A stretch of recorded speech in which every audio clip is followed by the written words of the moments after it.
This was the most physically taxing film I've made because we were underwater so much. I think Avatar was certainly the longest and the most complex film that I've ever made. More complex than Titanic or the Terminator films or anything else. On those films, especially the Terminator films, we broke new ground with the CG effects and so on. And we were always trying to push the envelope. This time, it pushed back, and then we pushed harder, and it took a long time. There was no book to look this up. There was no manual for how you do this sort of film, and we were doing it very differently than previous performance capture films because we went beyond. It's by definition, as exploring a frontier, you're going to make mistakes. Well, we made mistakes, but we figured it out. I'm only smart enough to surround myself with enough smart people to solve the problems, and I had a great team because we were way out in the unknown. But that's cool. That's where I like to be.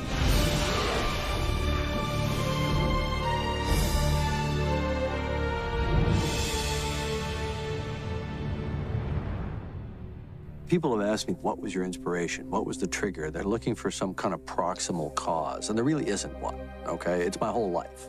It's my entire childhood. I grew up in a town in rural Canada.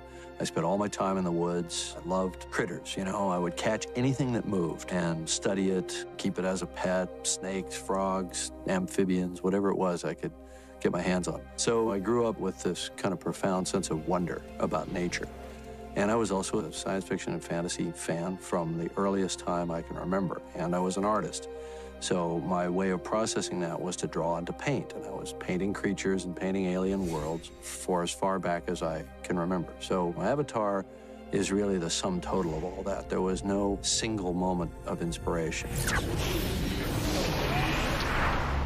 Now, the thing that got me off my duff to actually sit down and write it, this movie that I'd had in my head for most of my life in some form or other, was that I was the CEO of a big visual effects company.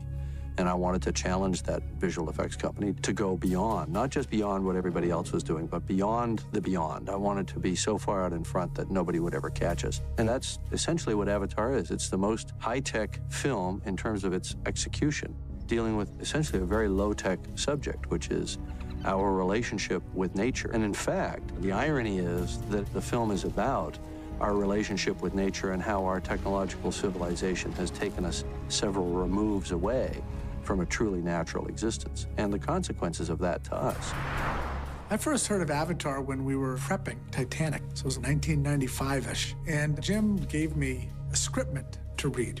And think of a scriptment as a novella with certain scenes broken out into dialogue. Come on! Come on! The essence of what I got out of reading the scriptment was that it was an emotional journey set in a world beyond what I certainly could have imagined. I figured if we could do that, we could do anything. And of course, the answer that I got was, we can't do this. Nobody can do this. And that was in '95. It was several years after that we started to even think about it. When we did some tests on Brother Termite, which was a movie that involved an alien character in Washington, D.C., and we needed this character to interact with humans. And we said to ourselves, we need to do that with performance capture.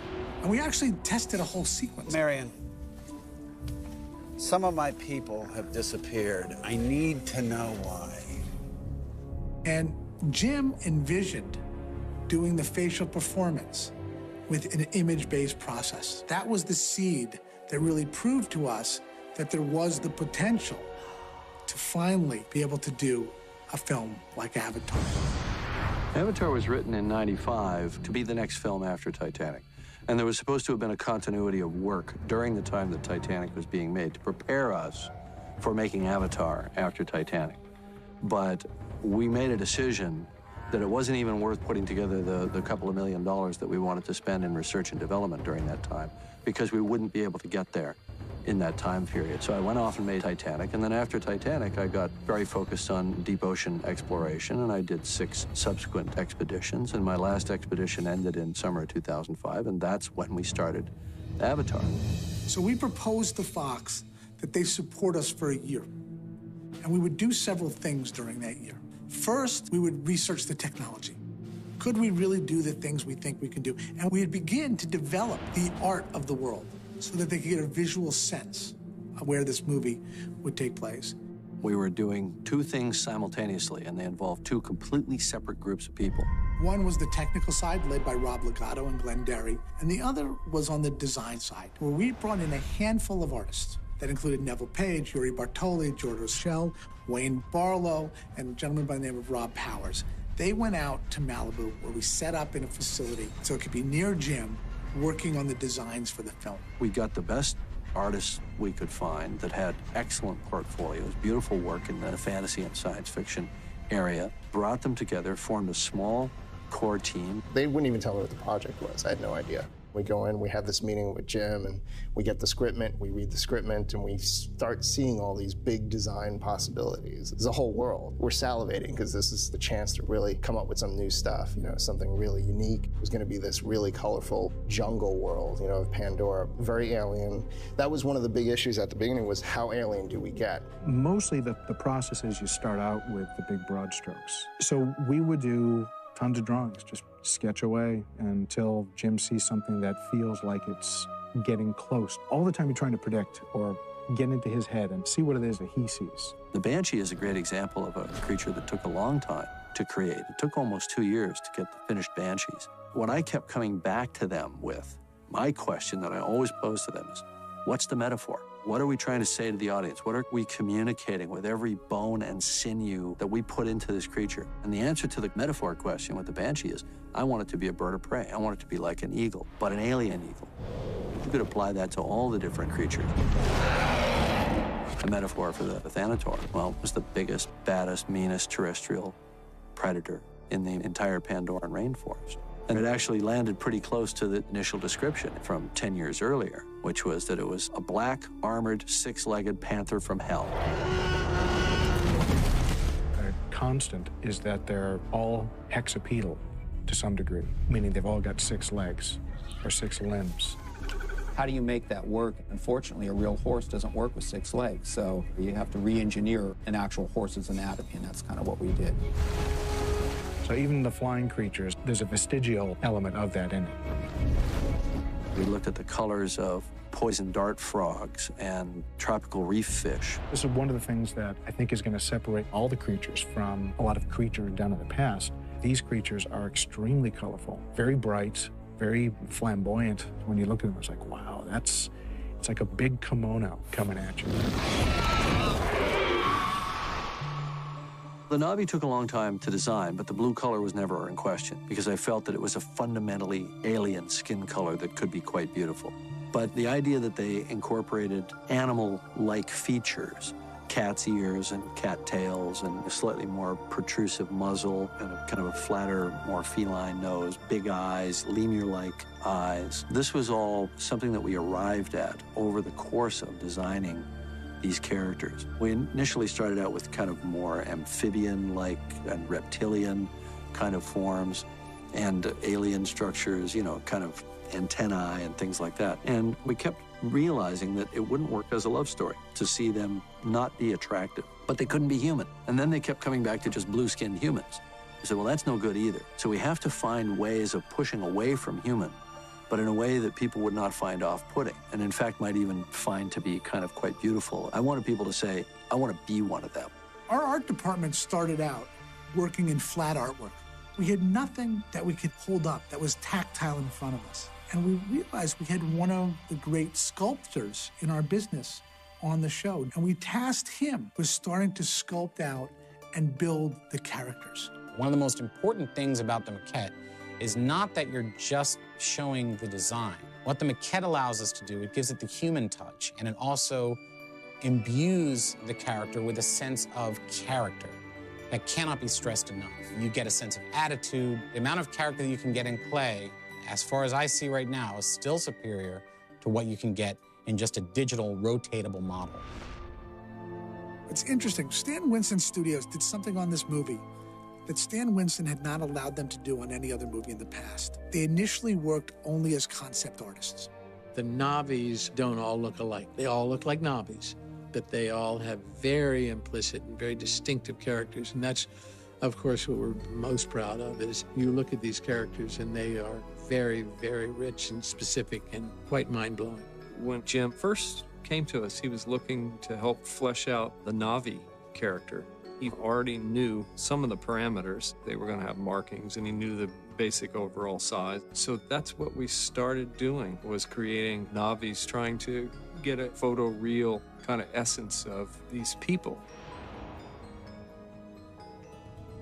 What happened in April of 2005, Rob Legato came to us and showed us some tests that he had actually done where he used a virtual camera, but in a post-production method. And he had the idea that he could apply that same thing to performance capture. How it started was essentially coming up with an emulation of how we like to make live-action movies. Normally, you go into a film and you at least have a basic idea. There's a process that's been in place for, 100 years towards creating these images. But Jim wanted to do it different. And I remember the day that Jim and John visited the Beowulf set, which basically was a blind cap paradigm, which means reference cameras only for the performances of your actors and not seeing any rendered caricatures or environments at all. And I saw this little glint in Jim's eye, and I knew he was up to something, but he didn't tell any of us. He didn't tell me. That's basically the genesis or the idea of where he says, I think we can do a tool for the director, enabling him to come up with real-time performance capture.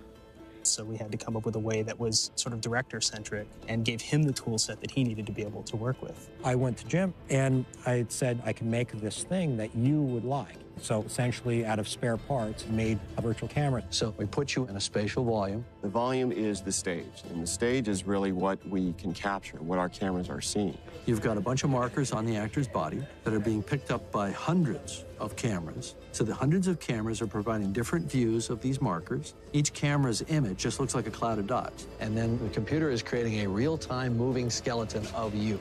From that skeleton, you now can drive a computer-generated character. And that image is then pumped out to me at the camera. When somebody is standing in front of the camera, I don't see them, I see their character. So I'm basically walking around with a monitor. There's no lens on this thing. It's just a markered object that the system recognizes as a camera and pointing it at things. And it's showing you what that would look like through a real-time computer render. So we call it a camera, but it's not truly a camera. Got it. Save that, please. It wasn't until we brought in Rick Carter and Rob Stromberg that the world of Pandora really came to life. Actually, I was only supposed to be on this film for 2 weeks. I came on because Jim needed help with a presentation to the studio. I did a couple of images, and Jim saw those and said, you know what, you're staying. We are very lucky to have gotten Rick Carter to come on to our film. And he came in and he saw the movie on so many different levels. I think that what's unique and special about Avatar is that it's an experience. The part of the job that matters to me is what's it about? The big questions of why, not just how are you going to do it, which of course you have to do, but you have to come up with the whys because those are what motivate you to actually inspire this army of people. And he was able to bring into the fold Ryan Church and James Klein and others who just elevated everything. And he worked collaboratively with Rob Stromberg, and Rob and Rick shared the responsibility ultimately of designing the world. This is a real alien planet. The degree to which Jim has thought through the ecosystems and the interactions, this is the first time I've seen anything like this. When you first get there, it's actually a very scary place. We wanted to play out the haunted house factor, the sort of, you don't want to go in there. But then over time, as the characters develop, so does the environment. It develops into beauty, and you get to respect it much as the people who live there respect it. It's a very primeval landscape. Huge, craggly mountains, exciting ring structures from magnetic fields and stuff like that, and then, of course, the giant floating mountains. So it's very science fiction, but yet we're trying to take those very science fiction things, but kind of ground that in sort of a reality. For inspiration, we looked a lot at various regions of China, such as the Guilin area and the Zhangjiajie area, because they have these limestone formations called karst formations. And we also reference a lot of South American jungle, a lot of Venezuela, areas around Tepuy and Angel Falls.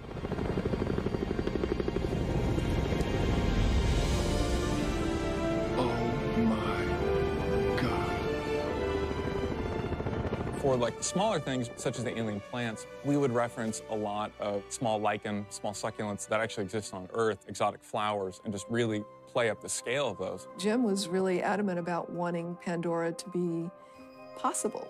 So his vision was to really have as much real and good science in it as it could be. On Pandora, or anywhere, the environmental factors that would have the most influence on plants would be the light, the solar radiation, which is needed for photosynthesis. So on Pandora, there's a very strong magnetic field and very weak gravity, so plants were able to grow much larger. So gigantism, the large trees, the large plants. That is one big damn tree. By starting out with the designs and the daytime stuff, it was after that that we got into the bioluminescence. The idea that there is fairly low light could conceivably cause plants to evolve bioluminescence. We wanted it to have this kind of dreamlike quality, but the eye needed to be educated through the experience of the film. First, we're going to fly down through clouds. Then we're going to go to this human base. Then we're going to move off that base out into the forest, but we're going to go out there in the daytime. And then we're going to gradually take you into that more and more alien experience of Pandora. And that was by design. We knew we were doing that because we knew that ultimately we were going to wind up in a fully CG rainforest with fully CG characters, and it had to look real. As it's getting dark for the first time in the jungle, Jake lights a torch, and we play the whole scene sort of torch lit so you don't give away the bioluminescence. And there's a moment in the film where Neytiri takes the torch and throws it in a river. It's almost like opening the door to Oz. The torch goes out, and you see the bioluminescence for the first time.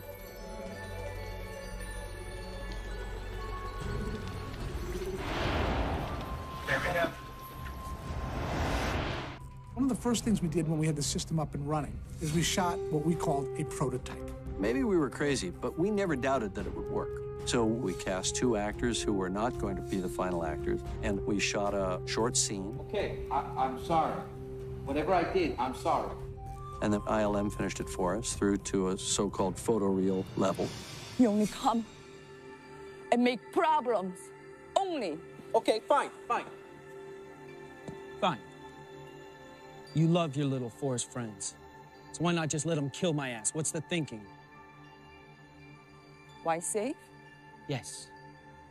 Why save? You not fear. You strong heart. But stupid, ignorant like child. From that moment, when we saw that little 37-second clip, we knew this would work. It was just a question of how easy it was going to be. Of course, it wasn't easy. How much it was going to cost and how long it was going to take. But we never doubted that it could be done. Weta Digital started with us doing the R&D on the project and was very eager to do the film. John came to New Zealand to talk to us and brought a copy of Jim's original treatment for Avatar. I read it and I just devoured it. It was fantastic. And so we just started talking about it and just talking about the ideas that were in the story, the characters, the jungle, the floating mountains, the plants, just the whole world. It just seemed too fantastic to not put it on screen. They'd just come off of Lord of the Rings. They were finishing up King Kong, and they had 2 firm offers to take very big shows. And they went to the board of directors at Weta, and they made a decision to pass on those money-paying shows and wait for Avatar in the hope that we would get green-lit. Are we going to have somebody from your team with us next week while we're doing these scenes? Yeah, I'll be there next week. Joe's going to be there, and can't complain about that. We worked with 2 different sides of Weta. We worked with Weta Digital, led by Joe Letteri, that was going to do the visual effects on the movie. And we began working with Richard Taylor and his incredible team of artists at Weta Workshop. One of our trademarks at Weta is that we love to design a historical culture, a believable lineage of culture within a world. I felt that this offered us that opportunity. I would suggest the Na'vi culture is more aligned to a Pacific culture, and what we've done is we've gone and hired weavers that come from the Pacific, and they're able to put that level of culture in. Regardless of the fact it was set in the future, the people of this world needed to feel that they had lived in the past, they'd been on a journey to this place, and I found that really exciting. We had a discussion, what kind of culture are they? Well, they're Neolithic culture. They can't use metals because they're in these very powerful magnetic fields. So they have to make everything out of bone and crystal and leather and so on. Also woven into it, Jim definitely saw a further layer of adornment that would be suggestive of a culture that existed beyond the moment in the movie. What Jim wanted to portray in the Na'vi people is actually a tribal look that was unique, soft, and beautiful, organic, reflecting the kind of philosophy that the Navi people live, which is very utopic and happy. How's that? I can still breathe. Still breathe? Yeah. We'll have to be careful if you start to turn blue. I think one of the biggest disservices on this movie, sort of during the award season, if you will, was that the costume design was not recognized. There were actually 2 costume designers. But when Deb Scott came in, she actually fabricated every single article of clothing that every single virtual character in the movie wore. It's a little bit of a learning experience for everyone to really try to figure out what the place of the costume designer might be. I didn't understand anything to do with computers, really, or how that process was when I started. So I was completely playing catch-up. I was stitching and sewing with a lot of amazing craftspeople who had been working on the project. They were approaching it just like the Na'vi would.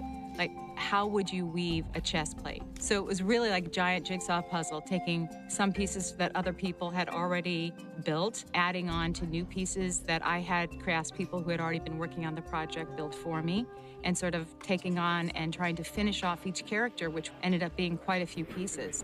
The other challenge, of course, is that it can't look like anything you'd ever find on Earth. And that's fantastic. That's just such a cool challenge to start from scratch. What does a knife look like, you know? How do you wear it? All of this stuff informs everything else. It's impossible for a CG artist to imagine how to simulate this stuff if there's no real-world reference first. Moat's ceremonial gown, what we called her mantle, we had to make that. And it was actually made in a number of different fabrics until we got exactly the right weight that would move the way we wanted it to move. The same thing with Sute's battle fringe. Deb Scott made up all kinds of different fringe of different weights and different lengths and so on, and we tested it. Basically, we did wind tunnel testing and saw what it looked like and imaged it. And then we said, all right, that's the weight, that's the right fringe, that's exactly the right color and length. Now, Weta, you guys have to figure out how to do a simulation and incorporate it into the animation. All right, here we go. And action. 2 of the biggest challenges of keeping people engaged in the movie while we were going through this process were our 2 stars, Sam Worthington and Zoe Saldana. We spent months and months and months looking at people, and then all of a sudden, Sam came on, and I mean, I remember the moment. When I first came here, it was just orders, and then something happened. I fell in love with the forest and the people. With you. And the thing for me about Jake was, in the end, I had to believe that the people would follow him. Well, we would send them a message that this is our land. I sold everything I owned. All I had was basically a bag of books and a bag of clothes and my $3,000 car. And then I got a phone call to do this audition where they wouldn't tell me anything about the script, wouldn't tell me who the director was. And I'm thinking, well, once again, it's another waste of my time. And then about a week later, I get a phone call going, look, Jim Cameron wants to fly you to LA to audition for him. And I said, well, what the hell for? And I said, that audition you did. I went, oh, here we go. I said, well, I've got to get down off, I was snowboarding at the time. I said, I've got to get down off the mountain first. I could be dead. So, well, especially the way I snowboard. All right, got that? All right, here we go. And because I was coming from having nothing to lose, it actually powered me up to actually kind of not be scared. So when you go into the audition and there's the guy who did Aliens and Titanic, and you go, what do you got, mate? Let's go. I think that's the character right there. I wanted him to be young because I wanted him to be a guy who the promise of his life had been taken away by his injury. And Sam was exactly 30 when I met him, I think maybe even 29. But Sam had all the qualities that I was looking for to play Jake. But he talked like this. He was like Crocodile Dundee. We had to work on the accent a little bit. I ain't gonna show that I'm weak to it, unless you want me to. But he did it, as Sam does with all things. He conquered the accent, he conquered the physicality, and we slapped an experimental head rig on his head and said, now, be the star of this movie. He didn't blink, you know, he just did it. A clean kill. You're ready. Zoe had a combination of delicacy and boldness. There was a fierceness about her and an incredible physicality that was essential to being able to do this. It was unusual, the auditioning process. From Margie to John, and after finally meeting Jim, I was that close, but at the same time, I was that far from getting the part. It was just a fun experience. It's your fault. All your fault. Didn't have to die. They attacked me. How am I the bad guy? Your fault. You're like a child making noise, not knowing what to do. The way they painted it out is like we were just gonna have fun, experiment, and see where it might take us. And once they kept it that light, I was able to not feel the pressure of wanting to get this job. Why save me? Yeah, why save me? You have a strong heart. We decided to do a little informal screen test between Sam Worthington and Zoe Saldana, our two leading choices for the roles. Because the key to this was performance and chemistry. Jake and Neytiri, that relationship had to work with a movie. Wasn't going to work. I've chosen. A woman has to choose me.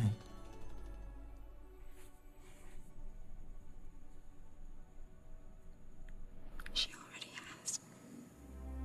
Out of that, again, Jim felt very comfortable in his decisions, but we didn't have a green light on the movie. The studio was also thinking, gee, you really need a star in this movie, you know, for the Sam Worthington character. You know, their eyes get a little bit too big for what they're really ready to embrace. It was a 6 months process of waiting.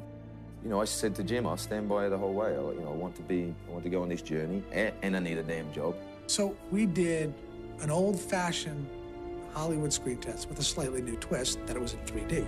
We will send them a message that they cannot take whatever they want, and that this is our land. It was after watching those scenes that Fox came on board and realized that Sam was the right one for that part. And in January of 2007, we got the green light. And that was both a very exciting day and a very daunting day, because all of a sudden, we really had to make the film. Outstanding.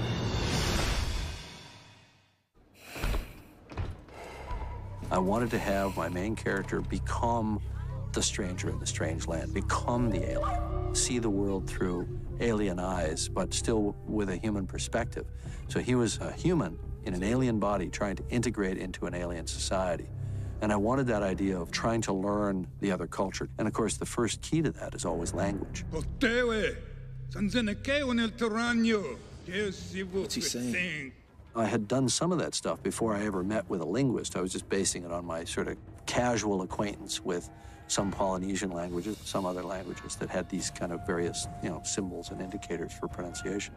So then when I started working with Dr. Paul Frommer, he got excited by that. He said, what does this apostrophe mean to you? I said, well, it's just the way you pronounce that word. He said, okay, let's work with that, and we'll incorporate that into it. And then he went miles and miles beyond those initial ideas. He wanted something that didn't sound like anything that we've ever heard before, but also that sounded like something that was doable in the sense that the actors could master it. He showed me some of the words that he had come up with, and that gave me a sense of the kind of sounds he had in mind. And so at that point, I kind of built from there. It's verwirrte Fitsingelukane. All the lines that were to be spoken in Na'vi first appeared in English, and then it was up to me to turn that into Na'vi. Once I had the elements of the language in place, it was pretty much a translation exercise. Except that I didn't have a dictionary. I was one who created the dictionary. So, of course, I had to create the words as well as put them together into sentences. When I started the job, I asked if I could meet with Paul, who was writing the language. And he was still in the process of writing it at that point. So every actor that came in, whether they were coming in for human into an avatar or a Na'vi role, all the auditions have them sitting there doing and all this sort of stuff. Basically what they did was you walk in there, casting director says, okay, you're gonna do the audition, but you're not gonna do it in English. No more son de lector! I know a lot of people that got pissed and they walked out of there angry. Tenemos las damas, más que nosotras! And I just remember, I was speaking gibberish, and I walked out and I was like, nobody's gonna like that. That was awful. I was embarrassed. Ne, ni, no, mu. They responded to it, and more than anything, my performance came through. Netiri, ¿por qué me decías delante de los otros mater? Like a month and a half later, I get a call, and they're like, Jim wants to meet you. I'm like, over that? You're Jake, right? Tom's brother. Wow, you look just like him. Sigourney and I had been through an experience early in both our careers that was a huge break for both of us. She got an Academy Award nomination for playing a character in a science fiction movie, which was almost unprecedented. Get away from her, you bitch! But that was, 23 years earlier. In a funny way, I'd almost discounted working with Sigourney because we had done Aliens and because it was a science fiction film about an encounter with an alien species. I thought, that might be a little too close to home. But then I thought, idiot. She's perfect for this character. She can do an amazing job with Grace Augustine, and Grace Augustine is not Ripley. I'm changing her name. Oh, okay. Because I don't want to do Ripley and Shipley. All righty. Let's say it's going to be Grace Augustine. Frankly, it's thrilling to be working with Jim again, since we did Aliens, but also to be in the first movie he's wanted to do since Titanic, and to see how excited he is about the writing, the shooting, the this, the that, the joy he has of working on this finally. He's quite unique, I think. Really unique. And I just felt that there was an interesting spin on her being involved in a story in which we are the aliens. The word alien is used in the film. It's used by the Na'vi, speaking of us. So there's an interesting irony there. It's such a great adventure, and it's also at the same time a great love story. Also very much about big business and their blindness to the destruction they cause. As we got the actors, it kind of fell into place that we would incorporate the actor into the design, and kind of came up with an idea that it would be great to try to retain the mouth and some of the facial characteristics of that actor so that that actor's performance would come through. And to develop Zoe, who plays Netiri, we actually went to set and put her through a whole battery of photographs. And then on top of the actress's photograph, then we would turn her into a Na'vi. So we did complete turnarounds, all different angles of the head and neck. And this is the photograph that I used to start this image here. We took this through at least 50, 60 versions. For each actor, we put them through a life cast process, which we used for our designing purposes when it came to a 3D sculpture. Look at that. It's absolutely fantastic. What an incredible cast, I must say. No eyebrows in there? Oh, your eyebrows are right there. They're still on your head. Which in turn get scanned into computer files, which are sent to Weta, and then they will then work off of this design that we've done and help bring those to life. It was very important for us to put all of our actors through a training regimen that was specific to their characters. Everything they say, everything they do, every physical part of their performance is all done by actors. It's captured performance. And this applies to Sam Worthington's character and all the other characters as well that are Na'vi or avatars. How they move, how they breathe, how they stand, everything had to be created by them. So Sam, we had him learn Na'vi. We had him work out with a trainer. Sam had to do military training, and he worked with my brother. He's a former Marine. He fought in Desert Storm. So we got, some of his Marine Corps buddies, and they took him out, put him through his paces. And that gave him a little bit of the mindset to draw from to play his character. Nothing that I'm giving you, Sam, is outside of standard combat mode for journey. They want you to kind of be proficient with weaponry and stuff like that because the guys are Marine. So I wanted to actually meet other Marines. One round, 4 times. Go, go, go. To me, it was more the way these guys see the world and the way that their training has made them think. And nothing can stop them. And it's drilled into them to achieve their mission. You've got the man next to you, and if he goes down, you pick him up and you keep going. Keep going. Got it, Sam. Let's go. Keep going, keep going. Another mag. Waiting on me. Let's go. That gave me a base to jump from. So that was the best training I had. Welcome to our world. Hey, fuck it. Jesus Christ. I should just drop here. Okay. Zoe went through a tremendous amount of training, as did Laz and CCH. She went through horseback training, archery training, movement training, dance training, language training. To say we did a lot of training is an understatement. We actually had to learn how to walk like a Na'vi. We had to learn how to do everything from our core. They only exhibit speed or power when they absolutely have to until they explode. And when they explode, I mean, they move like the wind. They worked with the movement coach, Terry Notary, and Terry came up with certain ways of moving that involved the way the chest and the spine would move to create some kind of animal grace, some power in the step. We work with each actor as a whole and then separate them and work with them as individuals so that they can first create a base technique. So there's some inspiration coming from different sources. It's not an ape or it's not a cheetah. It's a combination of a bunch of things that the character is inspired by. Without Terry Notary, we would have a species that would talk a different language, but would walk human and react as humans do. Terry worked with the complete cast to create a unity of movement and create a believability in this culture that they had grown up together.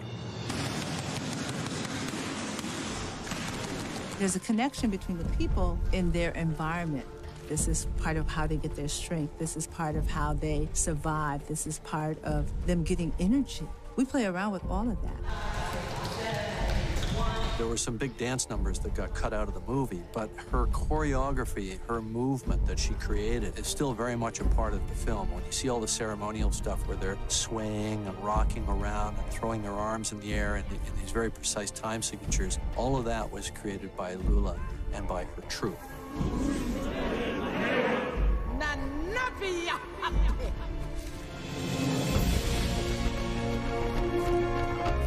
I got a hold of Zoe and we taught her how to run, how to jump on a wire, how to shoot her bow. That was one of the biggest things we had to work with for her, is how to shoot this bow and arrow more different than ever has been done before. Zoe was the first person we started to teach the bow work to. Zoe's a lefty. So once we established that they were lefties, we said all of them are be lefties. Jim came up with the idea of, this is such a human gesture. Let's just do this. And all of a sudden, it's no longer human feeling. And it also accentuates the idea that the Na'vis only have 3 digits. It wouldn't work very well for a human, but the Na'vi are subtly different in terms of their biomechanics, and you can see that in their upper body musculature and so on, especially in the males. The archery teacher came to me puzzled, and he says, all right, you're showing the actors one way of doing it, but you're having me teach them proper archery. And I said, well, I want them to respect the power of the bow, and I want them to understand the focus, the breathing, and all those things that you can teach them. That strength has to project from the core of your body through the bow arm towards the target. And if nothing else, you think of your target as boom. Think of your target as boom. We had 2 instructors from the Olympic team come to help work with our actors. And we showed them this idea of doing it backwards. And at first, they were very skeptical. And he said, you know, you can't shoot a bow that way. And I said, really? You can't? Come with me. So I got a bow from the prop man, and I got an arrow, and I walked out behind the studio, and I said, you see that bush over there that's about 75 meters away? He said, yes. And I went like that and hit it. And he said, oh, you can shoot a bow that way. Because I'd been out there practicing. And I got lucky with that one shot, but I hit it. Let's go through the first page of Background Dialogue Part 1.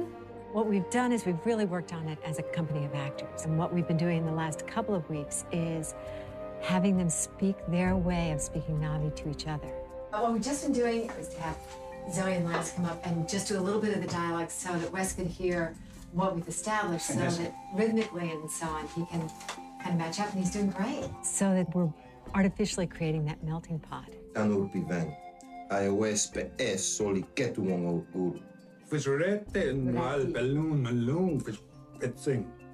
a part of your costume. It's part of who you become. So you want it to become natural and fluid.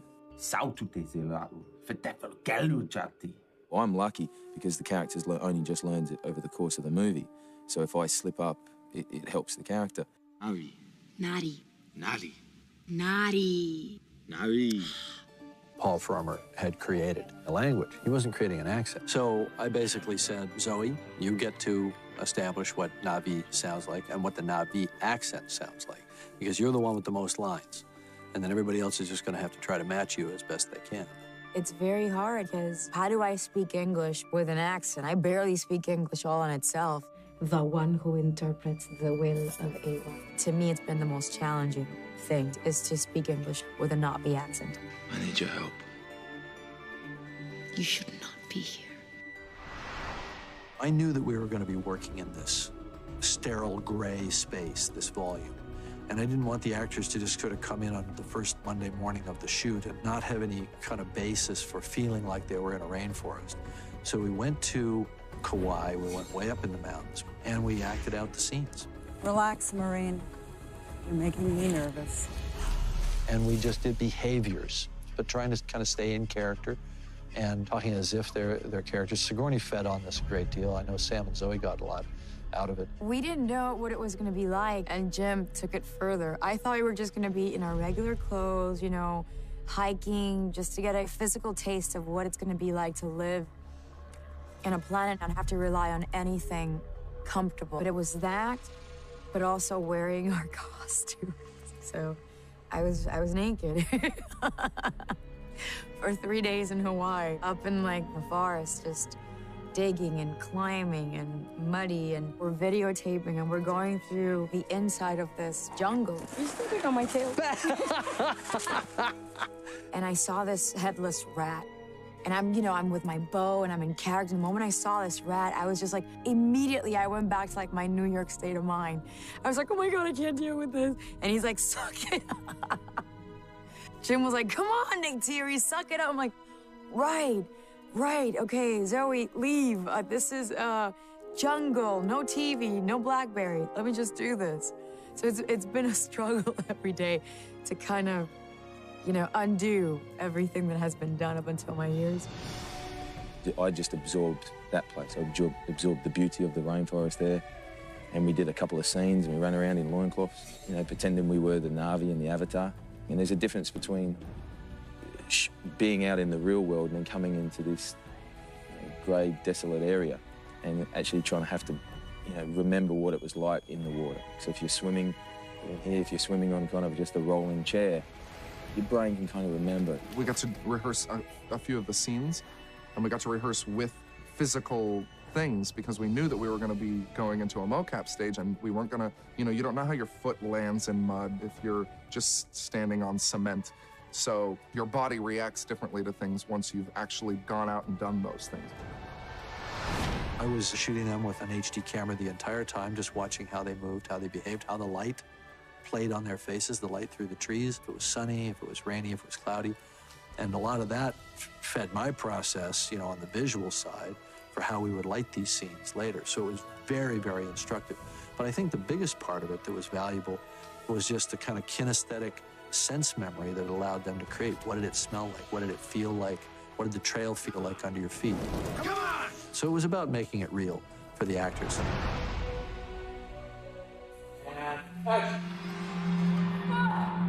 It took us from 2005 to 2007 to get the performance capture system up and running and proven to work in a way that neither diluted nor augmented the actors' performance.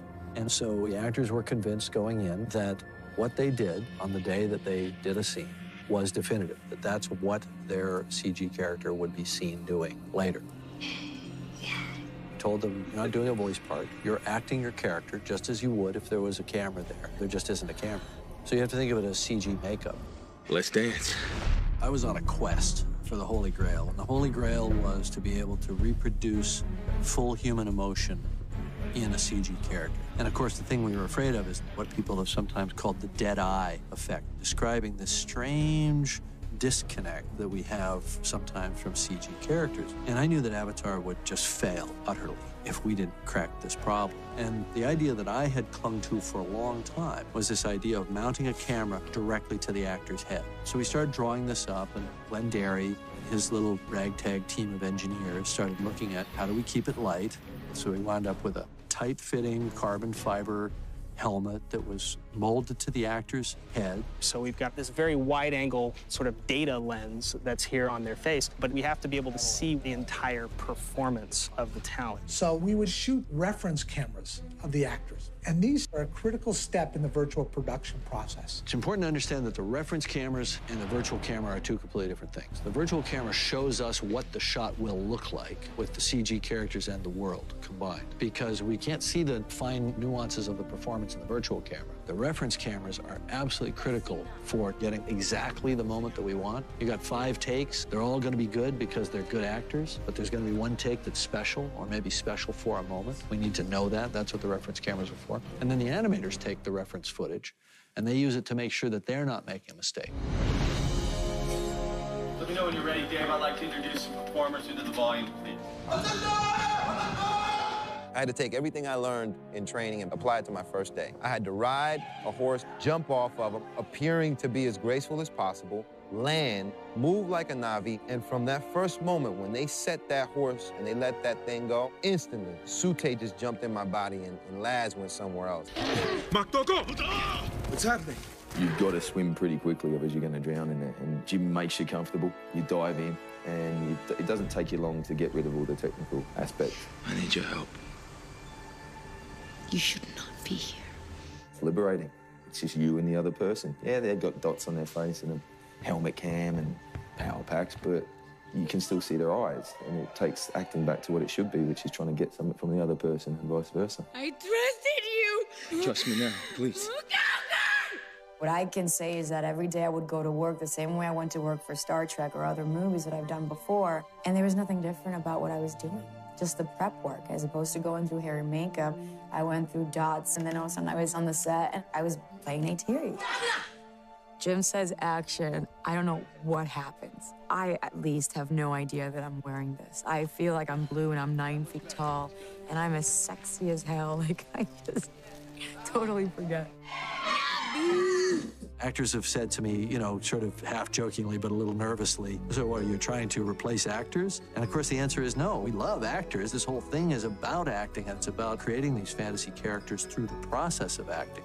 What we're replacing is 5 hours in the makeup chair, having rubber glued all over your face. So I think the actors found it very collaborative, empowering, freeing.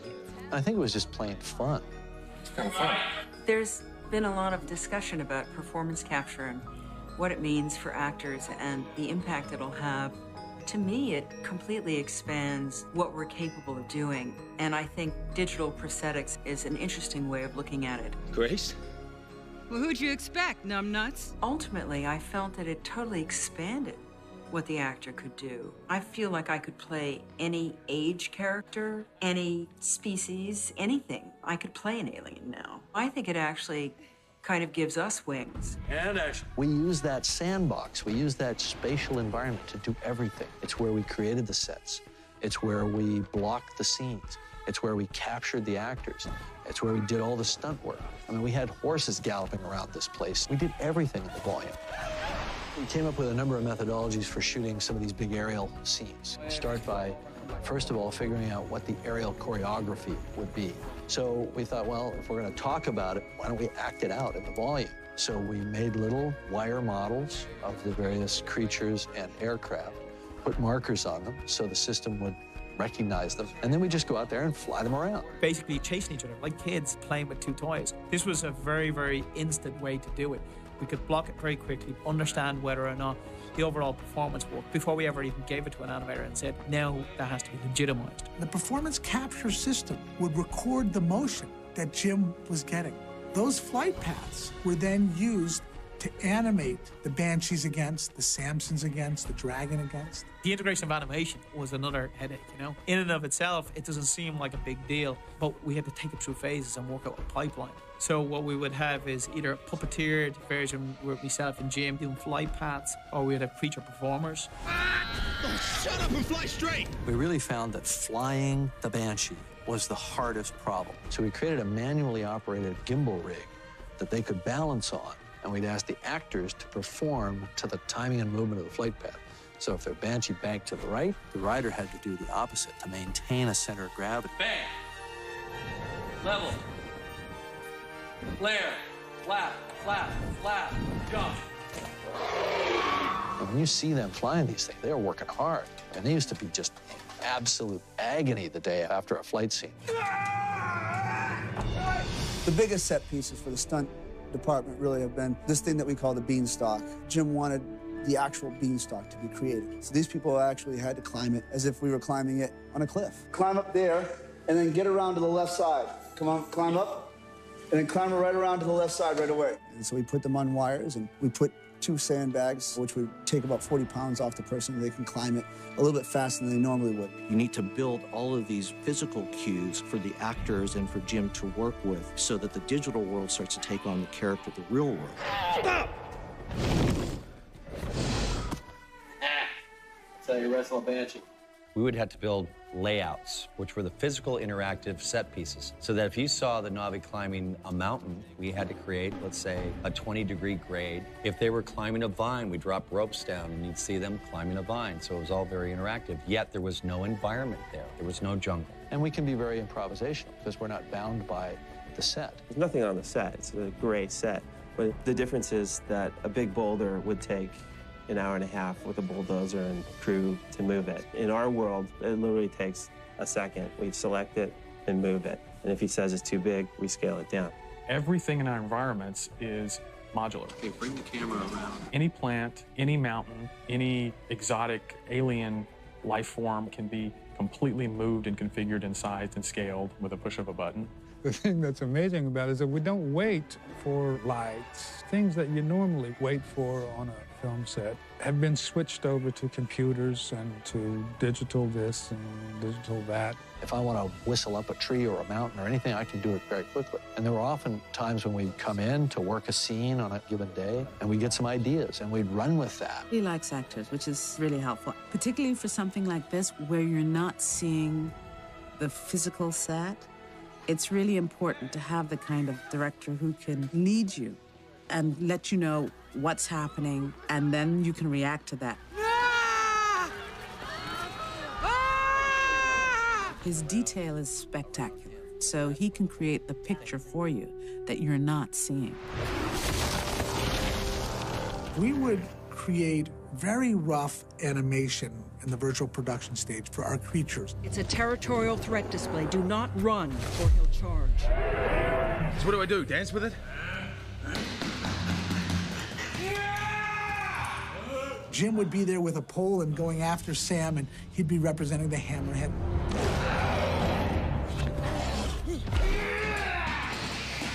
We did an animation pass on that just to figure out what we wanted this creature to be. Jim shot Sam doing Jake's reaction. What about this one? Run, don't run, what? Jim could play back that animation on stage as if the creature were there, because in his camera, he would see it, so it becomes just another performer. So if I have a good overlap, then I can play them and get them into their position. Yeah, of course. So he could direct Sam how to play off of that, because, again, in the virtual world, it's all there for him. Run! Definitely run!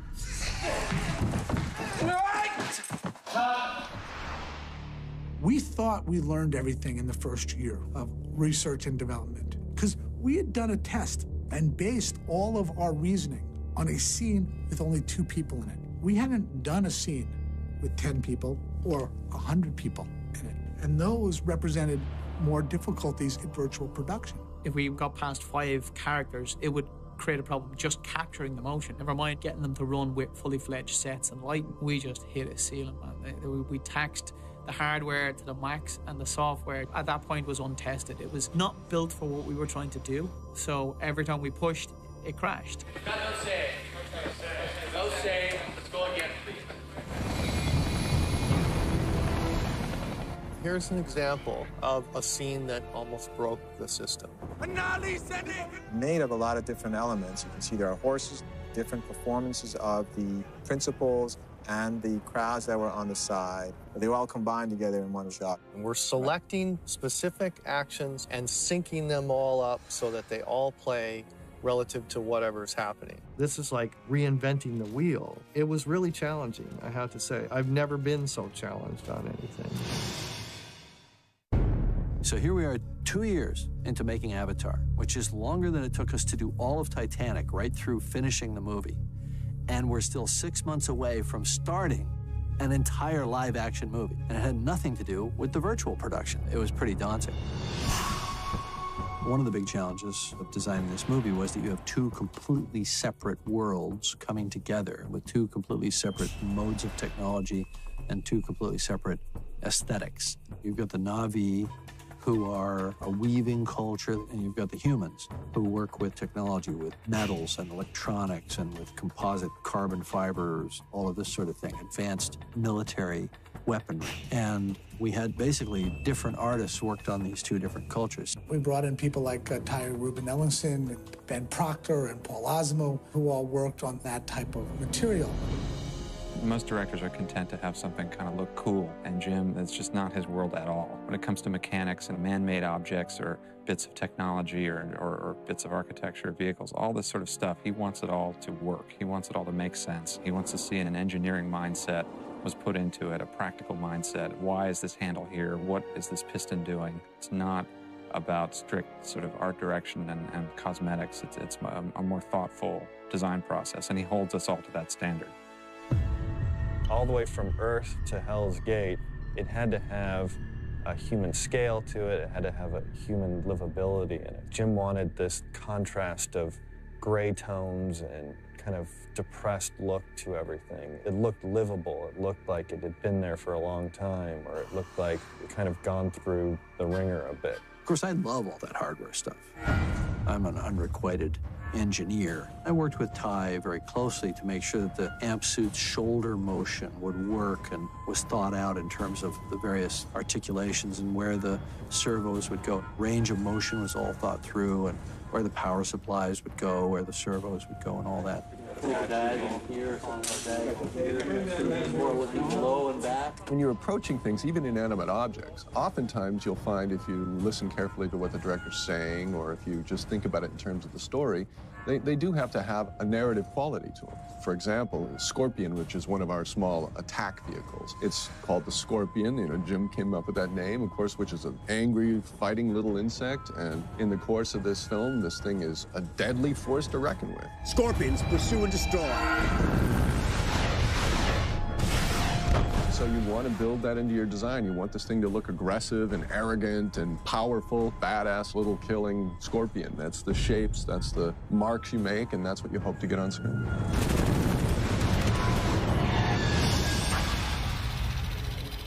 Once the creative part of designing the movie is done, you then settle down to the hard work of getting it all made, and we were able to ultimately tackle a lot of different items, from the weaponry, the guns, but also the art department sending out many of their designs they'd already finished, such as the link units, the amnio tanks, for us to start building on. I'm the point person between the art department in LA, run by Rick Carter, and the physical art department of New Zealand. We spent about 3 months doing research and building little models and figuring out how to build the sets. Getting a construction plan and process based on what information, because this was fast-tracked in that they were still designing the sets in LA that we would be building in New Zealand. So we would take every little morsel, every scrap of information we got and run with it. In our original production plan, we were going to have a number of weeks where Jim was going to be able to get down to New Zealand and treat it like a normal show. And all of a sudden, because of schedule changes and the need to edit, the need to turn over to Weta, that window that Jim was going to be in New Zealand before we started filming shrunk. He was only going to be down there for about 6 days. But we realized we had built a set of tools that could be helpful in this. And we took the virtual production and applied it to our live action sets. We'd location scout. Just like you'd get in your car and drive out to a location and scout it with a viewfinder, I'd walk into the volume and I'd scout it with the virtual camera. And Jim was able to rehearse in these virtual environments and made adjustments to the sets down in New Zealand without Jim ever going there. I'm wondering if we should just sort of slide this part of the set around.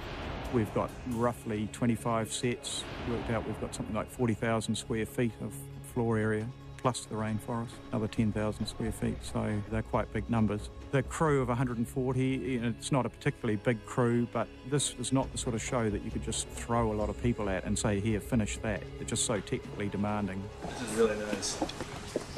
Remember that sentry gun we had? Sure do. Here it is. You can go shoulder, or you can split it and go two hands.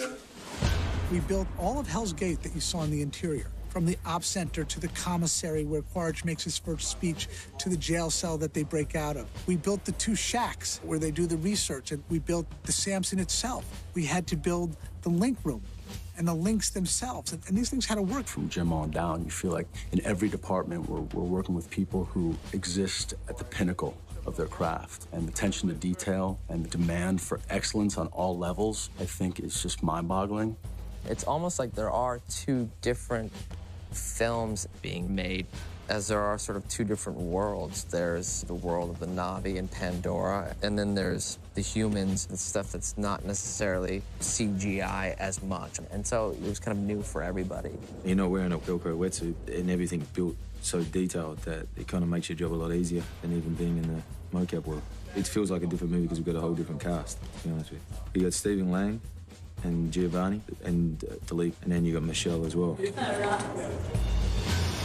Stephen Lang had respect for ideas of duty and courage and things like that, and he understood how he could channel that into a character that's basically a villain.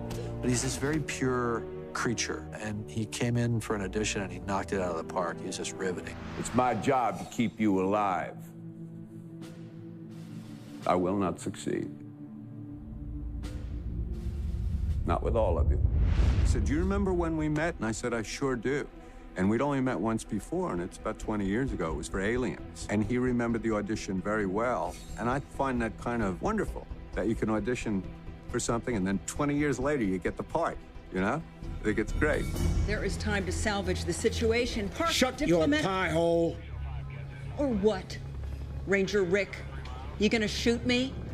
I can do that.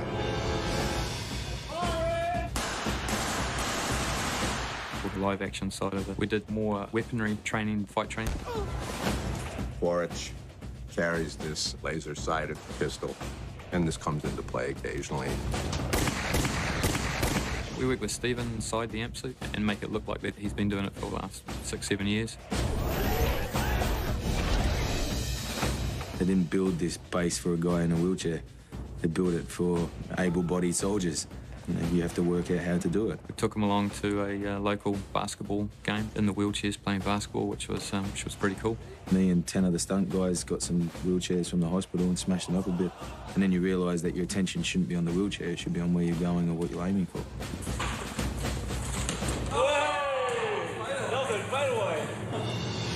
This right here is the Samson. Michelle, she wanted to learn to fly that helicopter, that rotorcraft in the movie as if it were real. So I gave her to a friend of mine who's a helicopter pilot to take her out and show her how to fly a helicopter, and she learned how to fly a helicopter. You're gonna look like you know what you're doing, but you have to reach up and fire your guns, whatever you're gonna do. I got a couple of really exciting hours in LA flying a helicopter with Kevin, who actually taught James how to fly helicopters.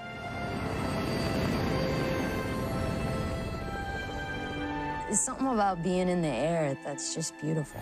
Thank you for flying Air Pandora. When you get in. Welcome to sunny New Zealand. We never really felt like we had this first day, except when we went down to New Zealand, because that was a truly new break for us. I can just have everybody's attention for a second.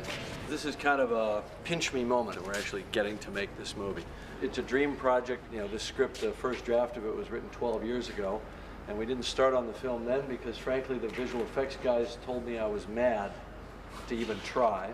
We had high expectations coming into this, that we were going to see something exceptional, and I would have to say that our expectations have been not only met, but exceeded by the workmanship, the dedication, the professionalism. And I just wanted to take this opportunity to thank everybody for what it's taken to get to this moment. Now, we obviously have hurdles ahead. There's no such thing as an easy shoot. I think, you know, when people wrap on time, it's because they ran out of ideas.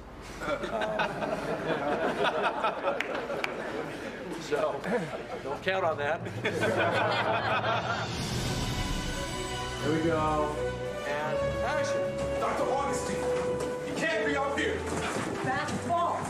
The thing that's hardest to understand about all this is we actually created 2 completely separate camera systems that had completely different jobs. One was our virtual camera system to capture actors and shoot them virtually in a virtual environment. The other one was the Fusion camera system, which was for shooting live action actors and sets in 3D. Okay, that's a cut. I fell in love with 3D when I made my first 3D film, which was in '95, and that was T2 3D. The logistics and the technology required were enormous. The cameras were the size of refrigerators. This didn't seem to be practical. So the Fusion camera was an outgrowth of all the 3D camera development that Vince Pace and I had done for several years previously. It was designed to be a state-of-the-art professional cinema camera for 3D production. When we first looked at the camera system, we called it the reality camera system, or the RCS, because we were trying to mimic the human eyesight experience, so reality, if you will. Then Jim came with the name Fusion, which really is fusing creativity and technology. It's fusing the two images to form one, and that's really what we're doing. The design of the camera has been researched for a long period of time. What they've done is just take all the weight off a 3D system and essentially assembled two cameras with a beam splitter that are able to simultaneously photograph two images at the same time.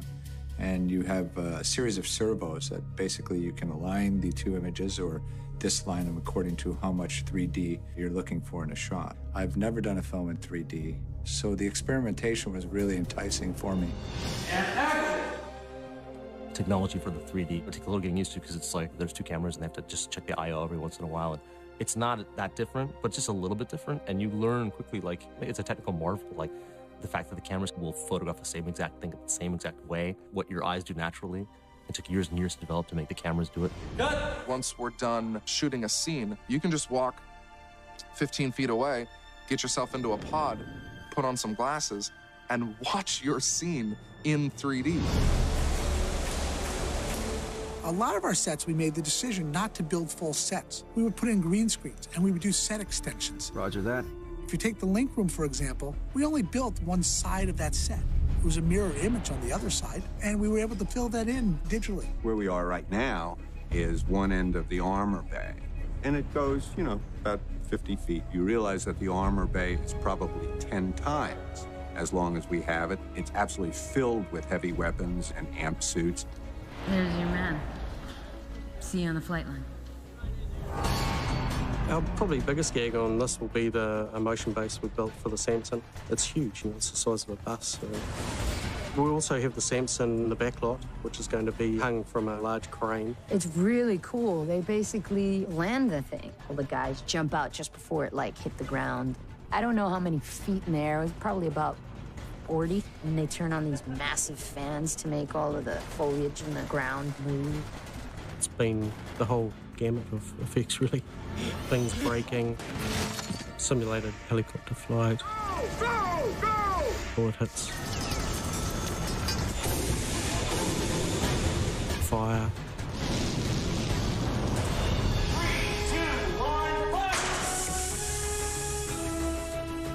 Garrett sent me down his stunt breakdown, different gags that were related to those scenes. Door gunners are getting pulled out of Samson choppers by Banshees. Also some stuff that happens in the Dragon. Multiple stunts and sequences where troopers are getting taken out. Probably the most technical movie I've been on. A challenge for everybody, but I think it's going to be a wicked product at the end. I have to say, these stunt guys, I mean, they really gave us their all. There's such a great spirit there in New Zealand. The energy they bring, the excitement.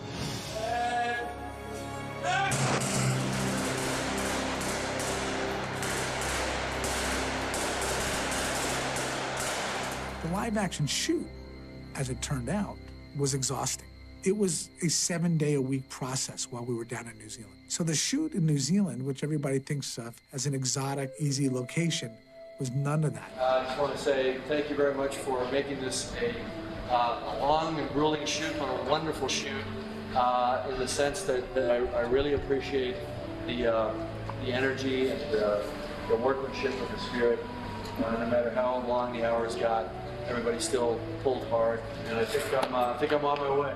As we were saying our goodbyes on the set, the stunt coordinator came up and said, the stunt team has something that they'd like to give you. It's gonna hurt. Challenge. And I turned around, and here they all were, these New Zealand stunt guys.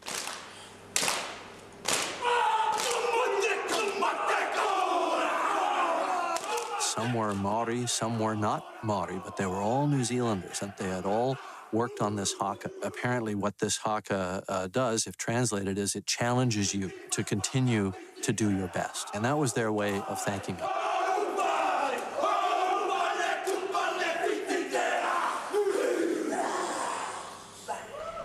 And they handed me the taiaha, which is the ceremonial staff. And that was their way of saying, New Zealand thanks you for bringing this project here and for making us a part of it.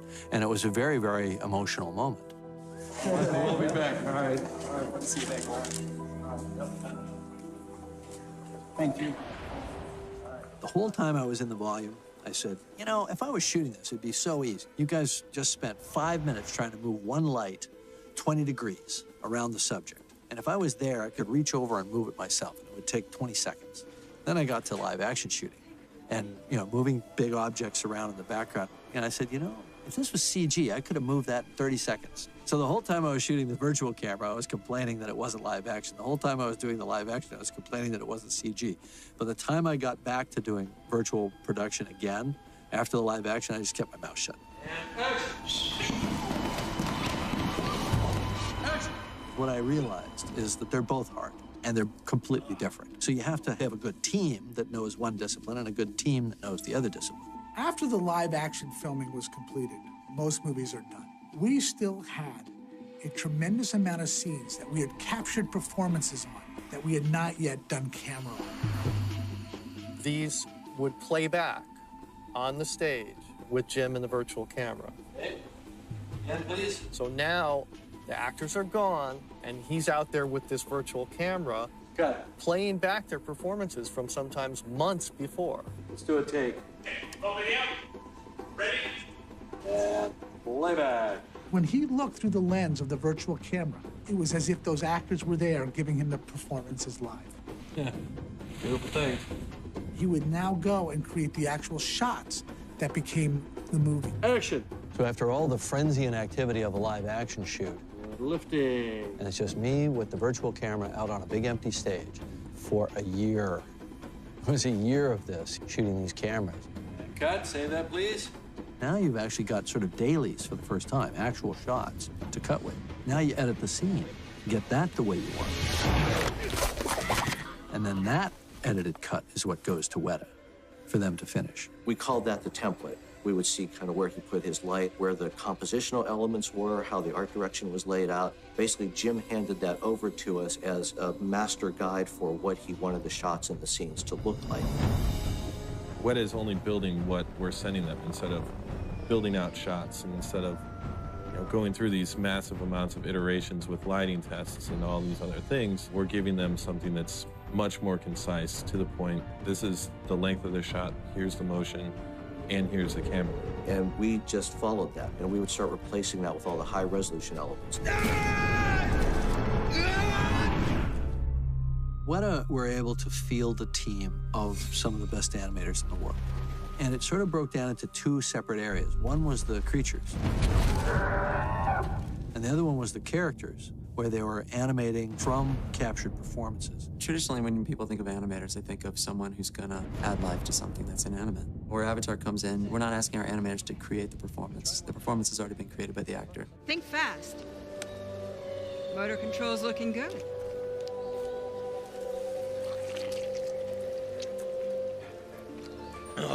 The animator's job is to analyze performance, analyze every detail of it, and make sure it's coming across. It was very important for us to make sure that whatever Zoe did, whatever Sam did, actually came through their avatars onto the screen and played as convincingly as when they were on the stage.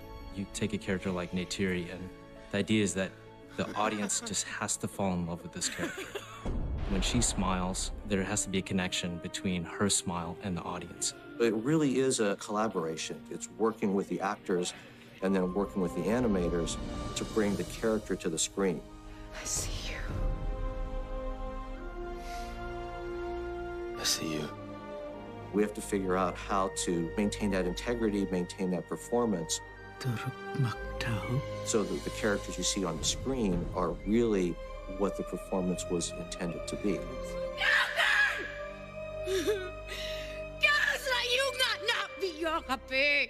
We had the actors on set At Weta Digital, we scanned them with our own software, and that's when we were able to take 60, 70 different fax poses from them, default states, eyes looking left and right, up and down. Any kind of data we could get from the actor just to make sure that the eyes really did feel like Zoe and Sam. The eye motion and the eyes, it's something that's kind of overlooked in a lot of animation films. Our eyes work independently of our bodies and our heads. They also do these little subtle movements.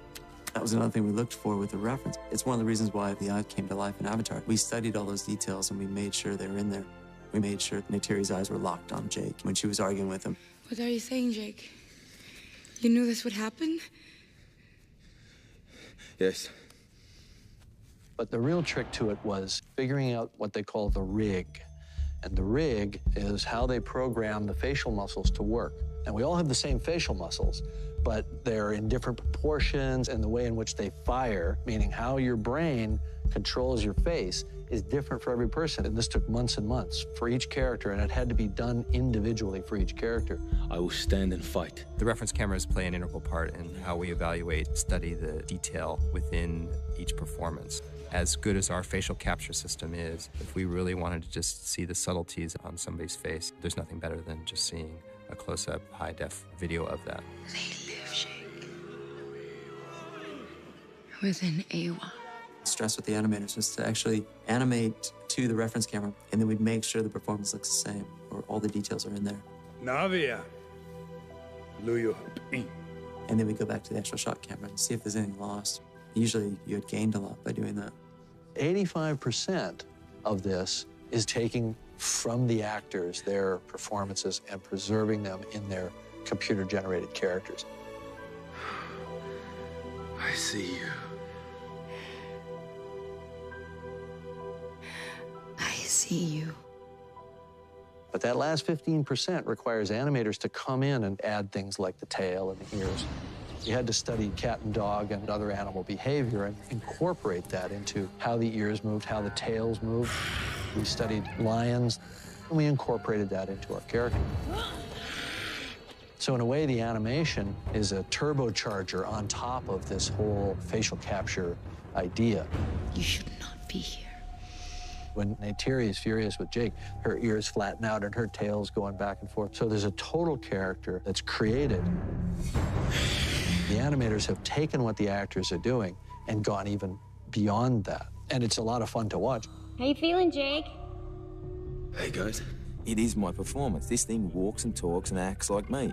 And it's my interpretation. Even though I'm big, 9 foot tall and blue, it's got my personality. It's got my soul. By the numbers. Jake, listen to me. You're not used to your avatar body. This is dangerous. This is great. Zoe really enjoys watching the footage of her as Neytiri, because Neytiri is this creature that's of her, created by her, but it's apart from her as well. She looked so sexy. She was so cut and long and lean. I was like, damn. The first sequence that we turned over to Weta Digital, we turned over in February of 2007. We did not get it back until May of 2008. Those first shots that I finaled, which was the scene where we first see Neytiri and she draws the bow and the wood sprite comes down and lands, they were so gorgeous that all of a sudden it was this moment of, holy crap, that looks real. She looks completely real. And then we just sit there and go, hey, look at that.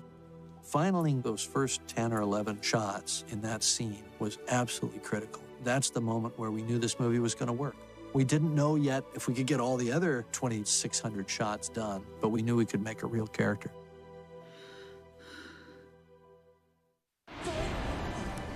We were cutting the whole movie together, and in the summer of 2008, a full year and a half before the movie was released, we sat down for the first time to watch a full cut of the then existing movie. And the movie at that time was very, very long. So the film was like a mosaic of scenes that were in various stages. So you'd have scenes that were in a pre-cut and then something that was in a virtual camera cut next to something that was turned over 6 months ago that was in animation level, and it was hard to watch. We had to cut the film shorter because it wasn't quite gelling up. It always felt too long making its points, and I kept surgically taking little bits out here and there. And, you know, we eventually wound up cutting out about 40 minutes of film from the time we first screened it for ourselves a year earlier to the time we finished the cut. There was a point where we had been hoping to just be able to handle the whole film ourselves. But Jim handed us a cut that was about 45 minutes longer than the one that got released. And it still had a lot of character work in it. We said, okay, if we focus only on this character work, that's more work than we thought we were going to be doing, and it's too late for us to gear up to do the other work. We made the decision to pull work in late 2008, but we didn't get the approval to do it until spring of 2009. So these shots were just lying in wait, the work building up, Jim stressing out about it. Yeah, okay, so you still have some tech work to do on contact, shadows, and reflection? And it was a nail-biter. The whole movie was a nail-biter in terms of getting things done, because we were always missing these deadlines that we kind of made up out of nowhere. Let's do this by this date. Because we sort of knew if we didn't do that by that date, we wouldn't get this done over here. ILM took the most number of shots and the most complicated shots, and their shots had to seamlessly fit in with Weta's work in the end battle.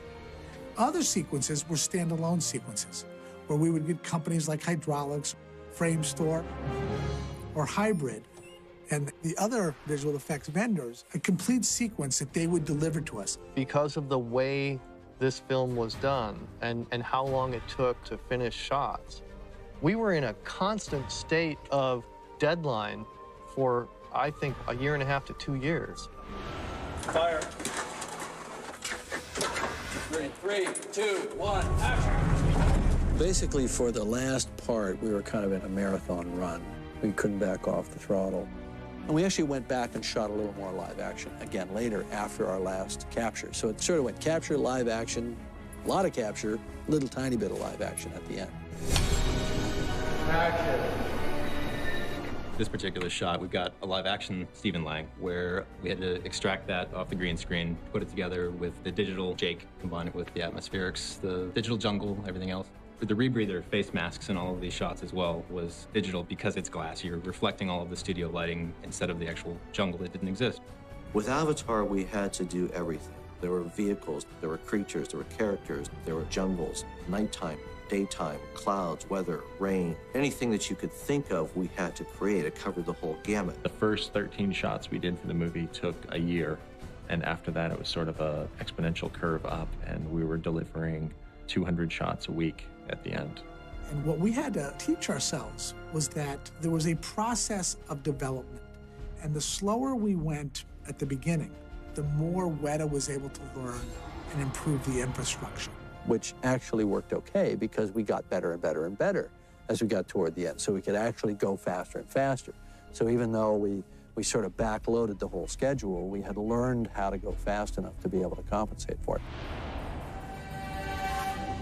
The first time that we actually showed it to a large group of people was Cinema Expo, which is an exhibitors convention in Amsterdam. We argued about what content to include. And there was a concern that we were including too much of the Fern Gully elements of the film. In particular, the scene where the wood sprites land on Jake. We decided that we were going to keep it in. And we presented this in Amsterdam to a mixed audience, 3,500 people. The response was remarkable. That was really when it proved to us that you could not just sell this movie in 30-second bites. More of this movie was more. We went out and we did Comic-Con, where we showed an abbreviated version of what we showed at Cinema Expo. Are you ready to go to Pandora? All right, then let's go. There were some concerns at the studio that the reaction wasn't big enough. I thought it went perfectly. It was a great introduction to an audience. Still, they were dealing more with the 3D and with the CG. They weren't dealing with the film as a narrative. They weren't dealing with it as a story. So we were introducing them to what the film might be. We don't want you to know until December 18th. We want you to still hold back something for the fun of the voyage. And then John Lando and I came up with this idea to do Avatar Day. Avatar Day was where we went out and we took over theaters and we invited audience members to come for free to see 15 minutes of the movie in 3D around the world. It was interesting. The trailer for the film went out the day before, and the trailer got a very mixed response. There was this sense of, what's all the fuss about? This looks like, you know, Smurfs or Thundercats or whatever. And pretty soon they're ripping us a new one on the internet, 7,500 comments long about how bad this movie is and how it's doomed to fail. I did press for another film on Avatar Day, and all those guys were bagging the movie because they'd just seen the little kind of trailer on the TV. That was a hard thing to stand there and defend, but I'll defend this product all the way. You know, and Jim just said, we just stand by what we do and keep telling the story. But the Avatar Day footage, when people went and saw it in the theater and didn't see it in a 1.5 or a 2-minute trailer, but saw 15 minutes of the movie, the response was overwhelming. Are you ready to rock? Yeah. All right, cool. I remember in the last year before the release of the film, I think I got about 5 or 6 days off in a year between doing the sound, doing the music, doing the visual effects, working with all the different teams that were working on the finish. It was unbelievable. And we did video conferencing, so Jim could actually physically point out something. And we would spend hours, if not days, in these review sessions. And oftentimes, we would schedule multiple ones in one day, where we would schedule the crews that were in London in the early morning, because it was already there late night. Tim, how you doing? Morning, good time. Yeah. What time is it there? It must be fairly late.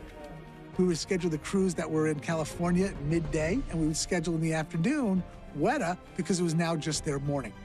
It's still boiling here, and then we essentially kind of run out of it to what is now 100% Pandoran atmosphere. One of the biggest challenges on this movie was James Horner's. How do you create music for a world that doesn't exist? Jim wanted him and challenged him to combine indigenous sounds into a traditional cinematic score. He came to the set when we were filming the scenes that had the music. He had to create music early on so that we could play it back during certain scenes.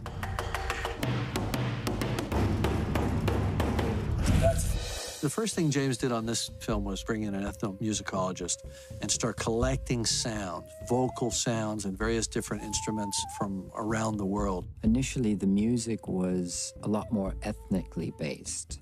There were lots of people playing stuff. The art department drew about 12 or 15 ethnic percussion instruments that these people would play. And so I was tasked with writing songs for these instruments. And all of that had to be done before things were shot, because obviously the actors had to do the motion capture for that stuff.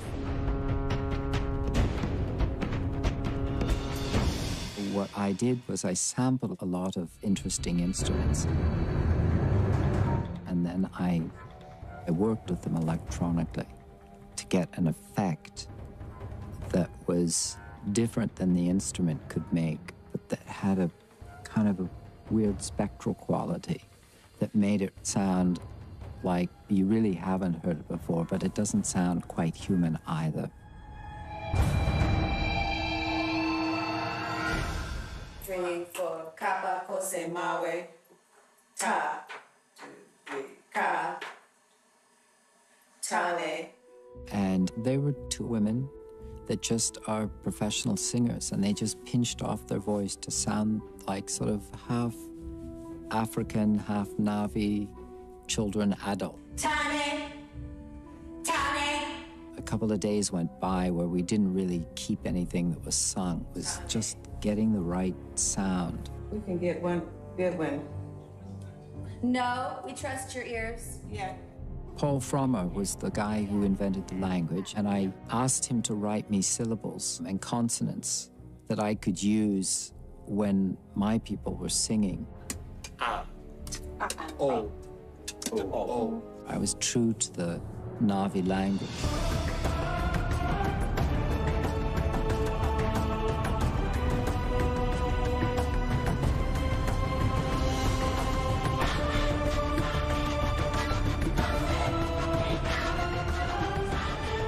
I think it's an amazing score.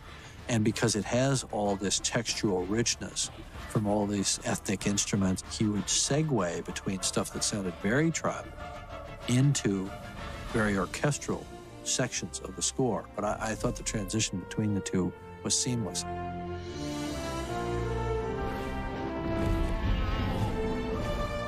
And I think it's incredibly powerful. And I think he gets to these amazing kind of spiritual moments. He gets to these huge, epic, heroic moments.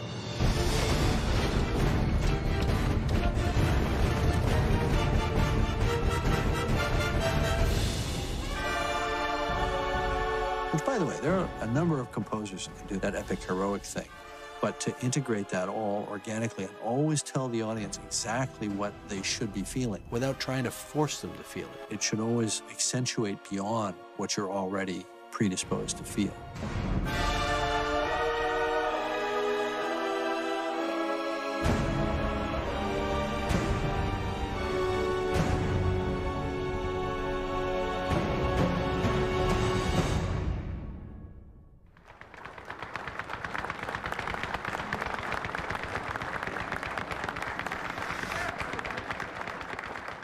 Movies aren't made by one person, they're made by a big group of people. And there's got to be one idiot that kind of charges out front and says, "Come on guys, let's go." But then after that, you're putting up on the screen as a result of a team, and in this case, we're going to put a movie out there that's going to look amazing no matter what version you see it in. But we can know in our hearts that we've made a great film. So I think you guys should give up a little round of applause for yourselves.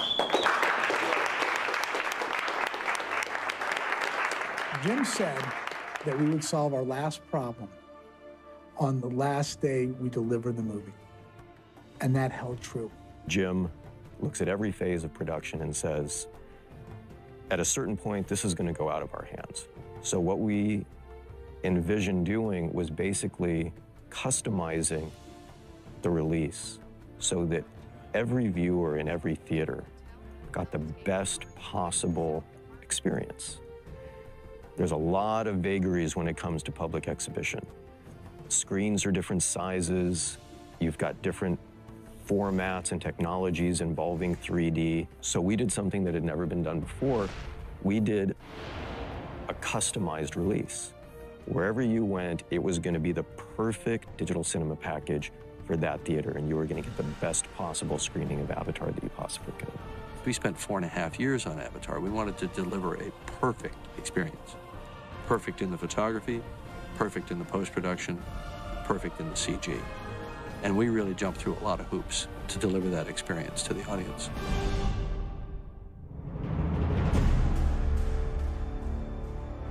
Just to put the glasses on and start that movie and be taken right into space and right to Pandora, it was so visceral. It was so exciting. And I'd never been taken literally, it felt, to another world. I wasn't prepared for, first of all, how powerful the emotional story was and how subliminal the effects were. It was seamless. And I just forgot all the work that had gone into it and was just transported.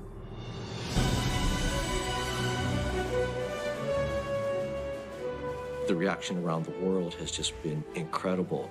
It really just caps the work. It's just a really nice way to just say, okay, we think this worked. The only difference was in blogs after the fact, where people started sort of criticizing the film's take on the military or corporate America. And I thought, well, that's fine. Those comments are there in the film for a reason. So if it provokes a reaction, that's great. That's what it's supposed to do. I think we're living in a day and age now where we realize what we're doing to this planet. It's right in the forefront of a lot of people's minds. You young people are going to have to accept this responsibility. It's your lives. This movie's basically saying, let's just stop for a minute and take a damn look at what we're doing to this world. It seems quite simple. By doing something you can make a change. It just comes down to your choices in life. It seems like the Na'vi have discovered that, how to live with one with their planet and live with one with all their insecurities. That to me is the message of the movie. It's never too late to change. It's never too late to make a better choice. I've been asked to be here to help them raise this voice, raise this cry, and to be a part of this very, very important moment and this very important battle. This movie has sent those messages out in a very profound way, and we all, I think, collectively have been touched by that. Jim has gone to such great lengths to not only trying to say, suspend your disbelief, he's trying to say, be here, experience this. I love the fact that I'm part of a project that's always going to be remembered or thought of as a very significant moment in the history of film. It feels really, really good to have been a part of something so special and to have worked with people that were so passionate about something that we all just held together and gave it our all. And it's a really good family to belong to. And that's what thrills me, is the fact that throughout history, we're stamped. And nobody can take that away. Like, it did happen, and it did conquer, and it feels great. Whatever one thinks of the movie, I know what we accomplished in solving these technical challenges. I know that we were able to take from the actors their beautiful, amazing performances and preserve them in their computer-generated characters. And that was my biggest goal. See the world we come from. There's no green there. They killed their mother. And they're gonna do the same here. The question remains, how much does a piece of entertainment, a movie, actually change the way people act? One can hope that people feel that little twinge of conscience, that little sense of responsibility. It can only be a movement in the right direction. I just don't want to feel that I'm going through this process of making these movies just entertaining people and it has no higher purpose.